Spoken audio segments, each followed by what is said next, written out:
இப்ப கடந்த மக்களவை தேர்தலை பொறுத்தவரைக்கும் அதிமுக கூட்டணியில பாஜக, திமுக தலைமையிலான கூட்டணி என 2 முனை போட்டிகள் தான் இருந்தது.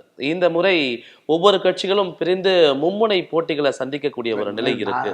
3ங்கிறத விட 4ன்னு சொல்லலாம். நாம் தமிழர் திமுக சேர்த்து சொல்றீங்களா? ஆமா. அதுவும் சரி 4 முனை போட்டி அப்படின்னும்போது வாக்குகள் பிரியாதா? பெரியதான் பெரியும்.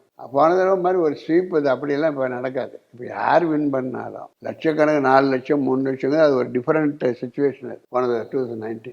இப்போ யார் பண்ணாலும் கண்டிப்பாக நம்ம எதிர்பார்க்குற மாதிரி லட்சக்கணக்குலாம் கிடையாது. மேபி 50,000 1 லட்சம் அவ்வளோதான் பண்ணலாம். 5 லட்சம் 10 லட்சம் அவ்வளோ 5 லட்சம் 6 லட்சம்லாம் வாங்க முடியாது. இப்படி இருக்கும்போது அது பாரிவேந்தருக்கு ஒரு சவாலா இருக்காதுன்னு தான் கேட்கிறேன். எனக்கு என்ன சவால் இதில்? 4 முனை போட்டி.